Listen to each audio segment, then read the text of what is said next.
Hello, Steve Mills, the Prudent Marketer here, and welcome back to this week's Association of Prudent Marketing video. Thank you ever so much for your time in listening. I do appreciate, it's only 10 minutes, but it's still time, and so I want to assure you of my willingness and keenness to make sure that I add huge value in that little section of 10 minutes. But the truth is, it's all about what you do as a result of it. If you watch the video and think, oh yeah, that was interesting, that's not what it's about. It's not the 10 minutes, it's the work that you do following the video, the implementation that's the key to it.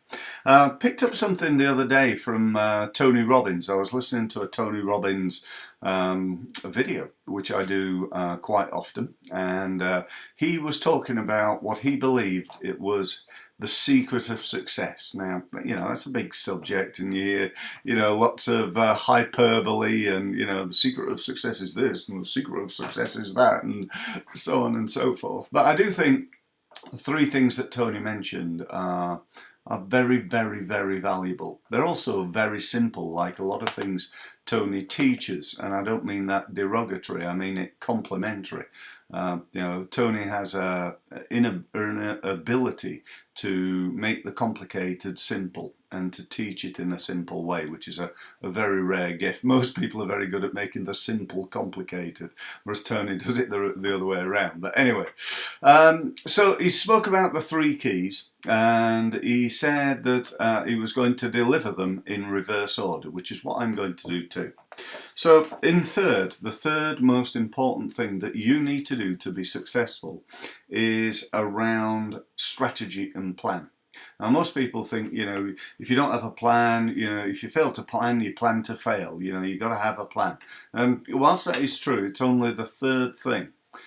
Most businesses that I speak to, and I've spoken to literally hundreds, if not thousands of businesses over many, many years, they have no plan. Or if they have a plan, it's sort of in here, and they go, well, my plan's to sort of, try and grow my business, and, and so on and so forth. So my question for you is, what's your 10-year plan?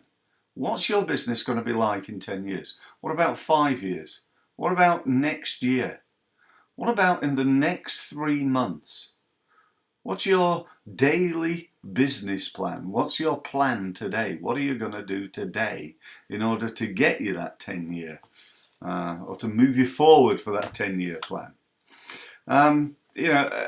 If you've not got that, then, the old saying, if you don't have a plan, then all roads lead there. It's very difficult to put a marketing plan together, for example, unless you've got an actual business plan, something you want to achieve. If you turn over $500,000 and you'd like to turn over $1 million, and you'd like to do that within the next 2 years, then I can help you form a marketing plan in order to achieve that.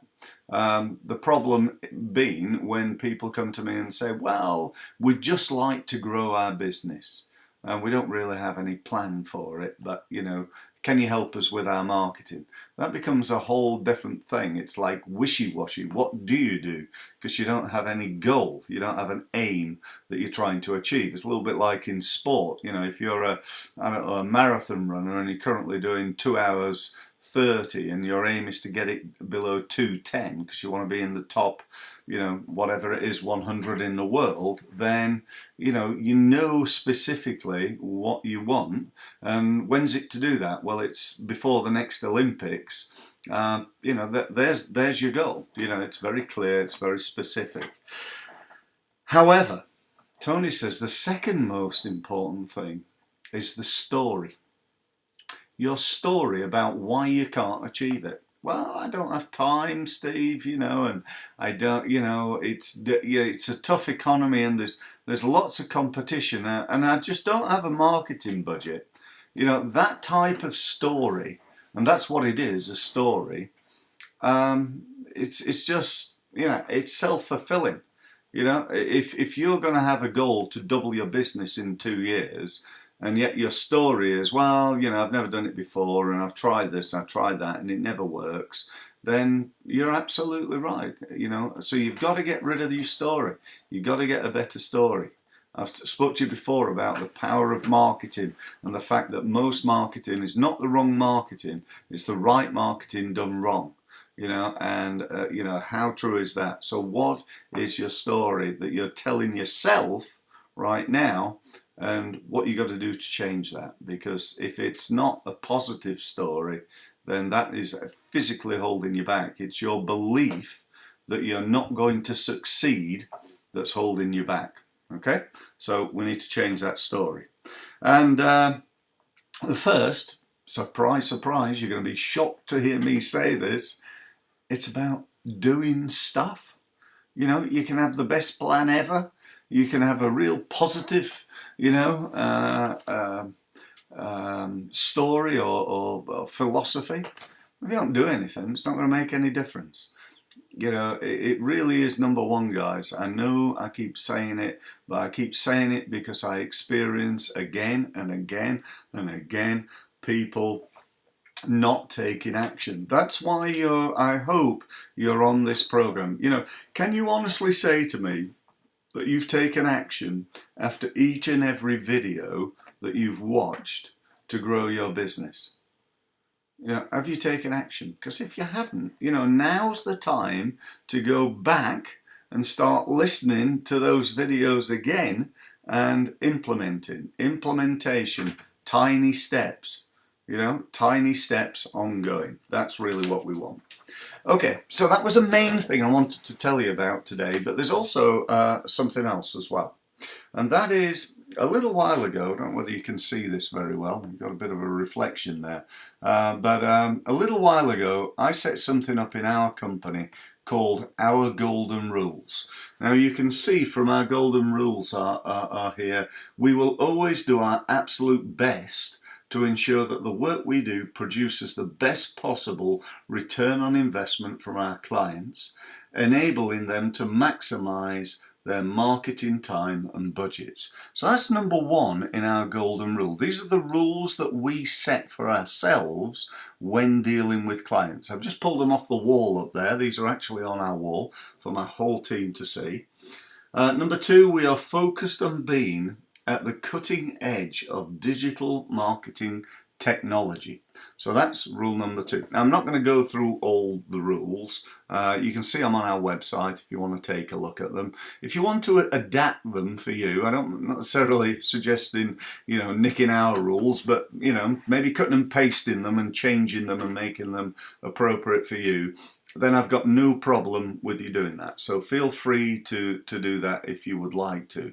But more importantly, what are your golden rules? What are the standards that you are willing to adhere to and to use when dealing with your clients? Not only that, and this is very important, but you're explaining those rules to your clients. So when you become an ongoing client of ours, you get a copy of those rules, explaining exactly what we're committed to, what you can expect from us, what your role is, because further down there it says we want to work with clients who value the work we do and are committed to taking the actions agreed to grow their business. So we don't want to work with people who, when we say, oh, can you get that proofread and approved, by lunchtime tomorrow, actually we're still chasing them in 3 days' time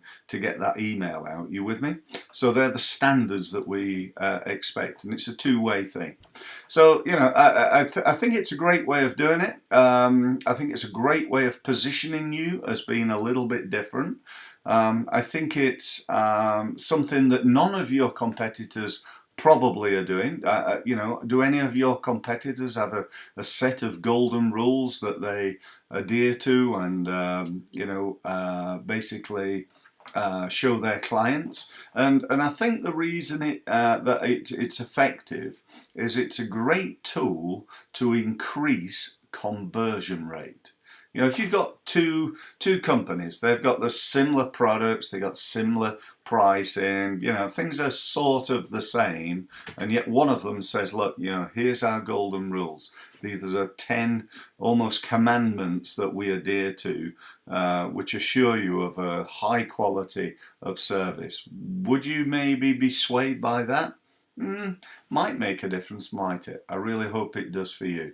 So that's it for this week. Thank you ever so much for listening. Again, I know I keep banging on, as they say in Yorkshire, about this, but take action. Action gets results. That's what you want. That's why you join the program. I really look forward to speaking to you next week. Thanks very much for listening.